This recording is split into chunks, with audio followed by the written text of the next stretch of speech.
Well, after months of speculation, we have an answer. Donald Trump has pulled America out of the Iran nuclear deal. In an address at the White House, the US president said the current deal doesn't stop Iran from making nuclear weapons in the future. Here he is. In just a short period of time, the world's leading state sponsor of terror will be on the cusp of acquiring the world's most dangerous weapons. Therefore, I am announcing today that the United States will withdraw from the Iran nuclear deal. In a few moments, I will sign a presidential memorandum to begin reinstating U.S. nuclear sanctions on the Iranian regime. We will be instituting the highest level of economic sanction. Well, it didn't take long for the Iranian President Hassan Rouhani to respond. Here's some of what he had to say. From this moment on, the nuclear agreement is between Iran and 5 other countries. From now on, 5 + 1 has lost 1. And in these circumstances, we have to wait to see how the 5 other countries will react. Well, back to President Trump's speech, he also warned any countries supporting Iran, helping them obtain nuclear weapons, they could also be sanctioned. And then he said this. We will not allow American cities to be threatened with destruction, and we will not allow a regime that chants death to America to gain access to the most deadly weapons on earth.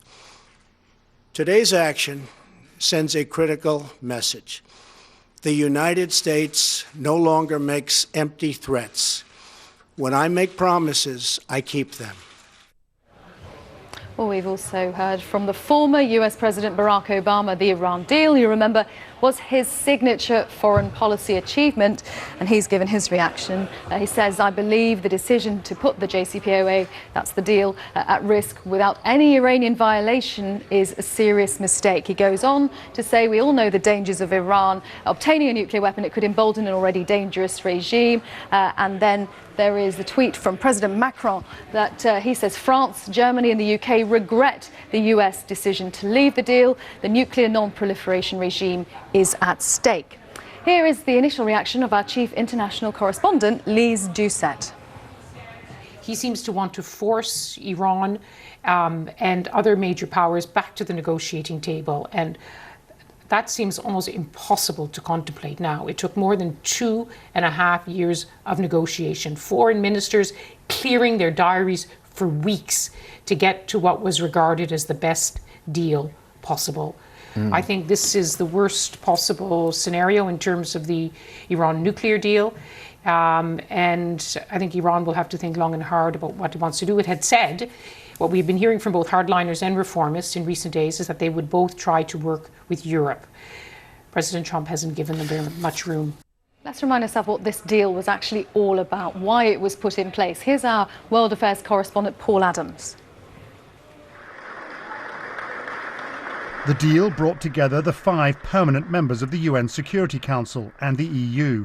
It was called the Joint Comprehensive Plan of Action, the JCPOA. It came after years of tension over Iran's alleged efforts to build a bomb.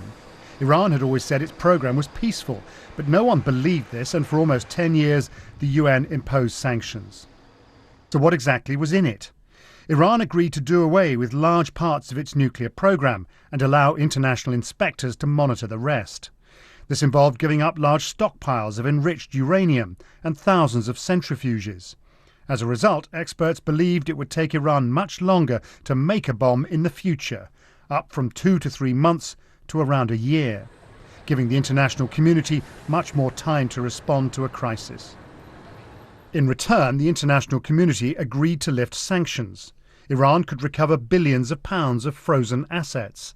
It could sell more oil on the international market and trade like a normal country. Paul Adams, BBC News. Well, let's go over to the White House and talk to Barbara Plett-Usher after that announcement a couple of hours ago. And Barbara, out of all the possibilities Donald Trump had, he has opted for the very hardest exit of all. He certainly has. We all expected him to withdraw from the deal in some form, but there was a question about what his approach would be, whether it would be a hard exit or a softer exit. And what he has done is choose the very hardest, or what they call here the nuclear option, which is to reimpose all of the sanctions and probably add new ones. And that will mean that it's not just Iran that has to take notice, but also the companies and countries that do business with Iran. And that is a real blow to the Iran nuclear deal and the economic benefits that Iran can get from them, possibly a fatal blow. Stay with us, Barbara. Let's just touch on what President Trump said about what may come in the future beyond this deal. Iran's leaders will naturally say that they refuse to negotiate a new deal. They refuse, and that's fine. I'd probably say the same thing if I was in their position. But the fact is, they are going to want to make a new and lasting deal, one that benefits all of Iran and the Iranian people. When they do, I am ready, willing, and able. Barbara, what are the possibilities of Iran actually agreeing to a whole new deal?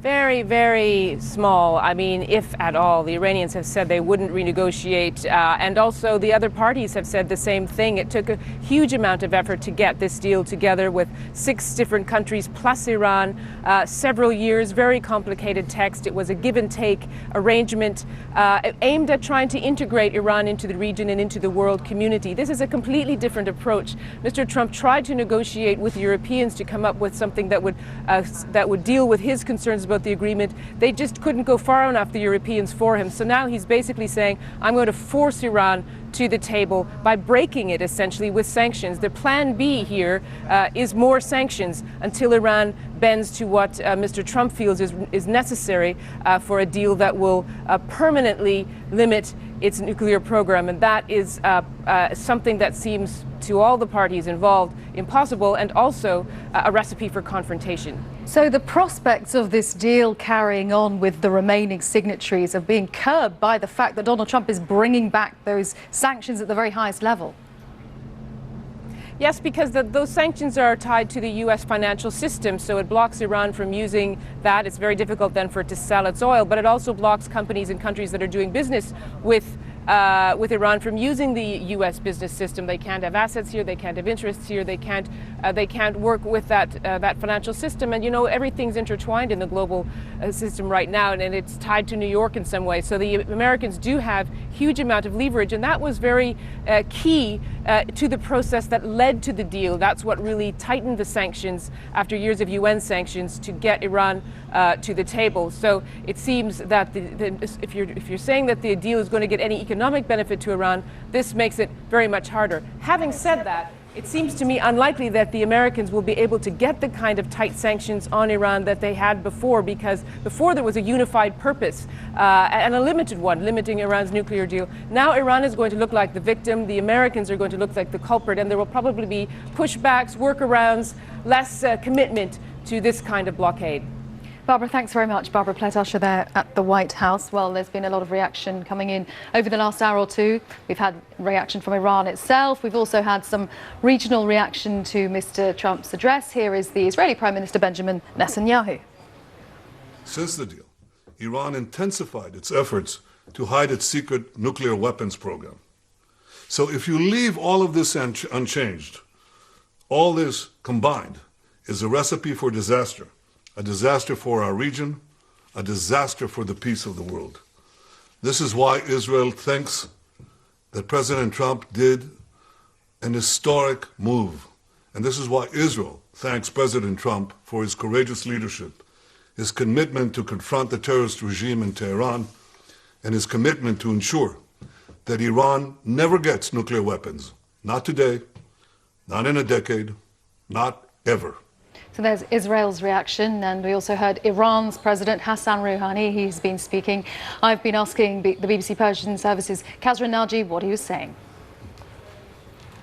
Basically, the message is that we will see over the next several weeks whether it is possible to get all the other 5 countries that are signatories to this agreement, i.e. the Europeans, Russia and China, whether it's possible to keep to this deal within the framework of 5 powers, and if not, we will withdraw.